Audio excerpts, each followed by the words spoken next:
Hello everybody, my name is Chris Fanfel and this is my welding shop, and I'm excited to tell you guys that this is the introduction to MIG welding.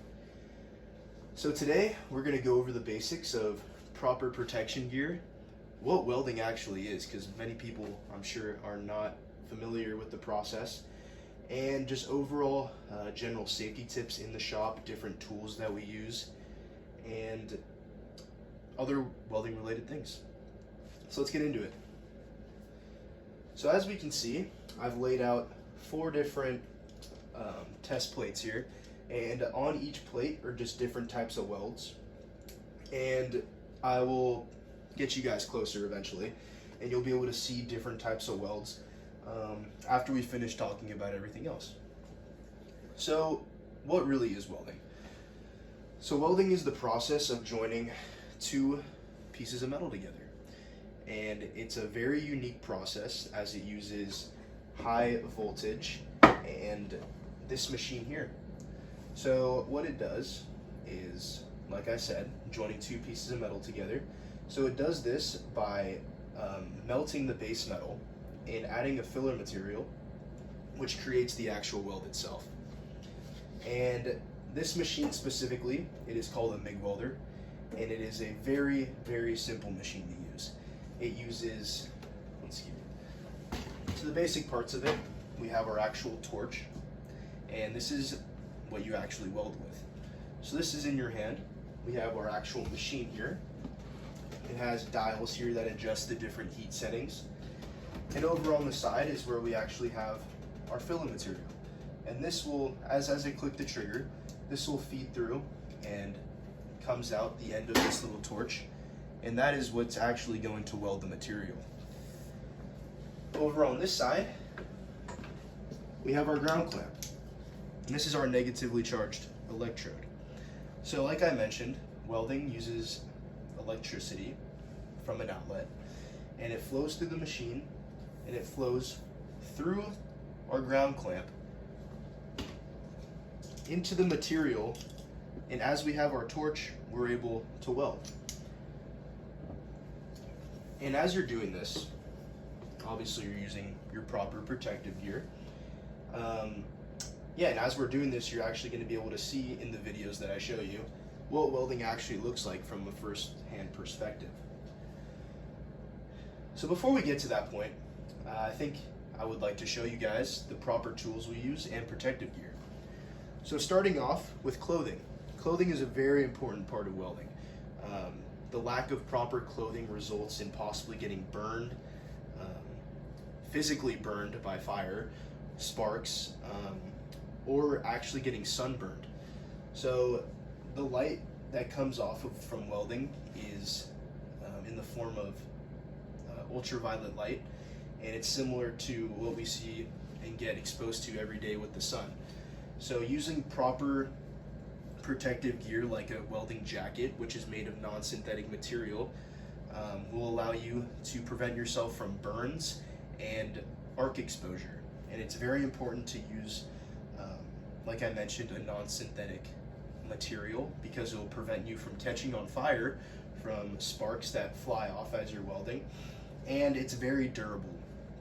However, it does get a little hot. It is very worth it to stay protected than not and just getting burned. So after a welding jacket, it's very important to wear some type of very thick pants, and jeans are a very good alternative. It's very tightly knit, so a lot of sparks don't penetrate through jeans. Obviously they do, but it's very limited compared to if you were wearing basketball shorts. And you always want to make sure your clothing never has any tears in it, any exposed areas where your skin can be in contact with sparks or anything. And this also translates down to your footwear.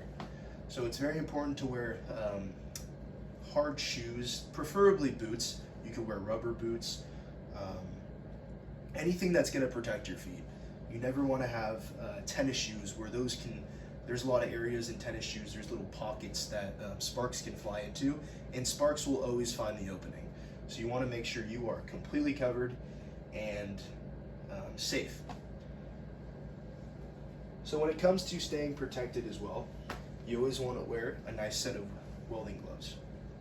So welding gloves are different from your normal work gloves because they're very heavily insulated that protect you from heat, voltage, because it's very there's a risk of getting current traveled and shocked.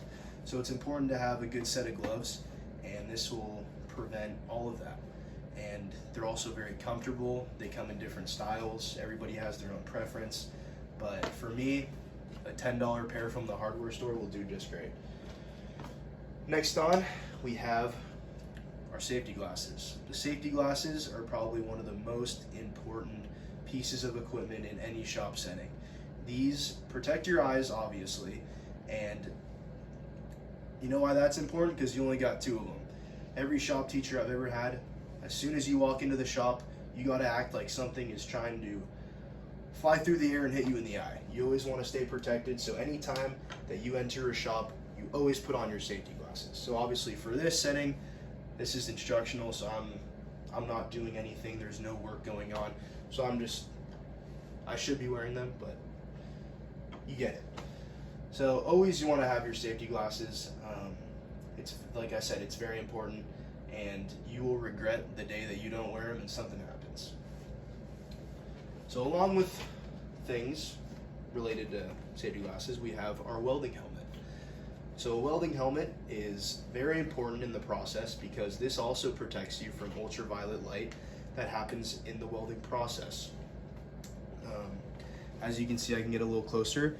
It's a pretty big lens, and from this side, it looks like a dark square because it is a very dark lens. Like I mentioned, the light that comes off from welding is very, very bright, and to look at it with a naked eye, it will hurt very badly. So you always want to have your welding mask on and prevent any arc flash. And it's pretty easy, pretty self-explanatory. It has an adjustable clip on the back to adjust to your head, and it basically just flicks down like this. So like I said, if you were to look through this in person, it's about probably 5 or 6 times darker than a normal sunglass pair, and it's very hard to see anything through it if you were to just look around in your surroundings. But when you strike that arc and you start welding, you'll be able to see the puddle, and it's pretty awesome to see everything underneath the mask. And I've taken a lot of videos to show everybody just exactly what that looks like. So now that we have a good understanding of proper protective gear, we're going to introduce just some basic tools that that you need to have or just have around when working with metal or any sort of welder. So to start this off, we got a pair of pliers, channel locks, whatever you want to call them, and these are very important to have near you because as you're welding, your metal starts to get really hot, and obviously you don't want to touch that with your hands. So a common thing is that you just pick your workpiece up with your pliers, you do what you got to do, and they're very handy to have, very handy. We also got our diagonal cutters. So these are a little different from normal channel locks. They're very sharp. They're almost like, a lot of people call them snips because they are very sharp, scissor-like, and they cut through wire very well, which is what comes out of our torch, like we mentioned, our actual filler material. It's very important to have these on deck because sometimes it gets a little long and you can just snip it just like that. So these are a welder's best friend.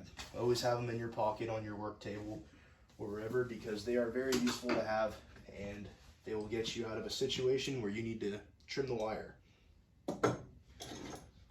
Other than just basic tools, you want to make sure your workplace is very nice and set. You don't want to have a messy workplace. It's a common rule of thumb. You always want to be organized and make sure you have the proper equipment out in case need be of anything, any tool that you need. You want to have it on deck. So for me, I have a good array of tools, and obviously it's different for everybody what they choose to have out on the work table. But for me, I just like to have my pliers, all my protective gear, and sometimes they use hammers or some sorts. But like I said, it's up for anybody's interpretation. Other than that, I think we've covered everything pretty well, and I'm excited to have you guys jump into the next portion of my videos where we are going to take a deeper look at these weld samples that I mentioned, and I think everybody's going to enjoy it. So thank you.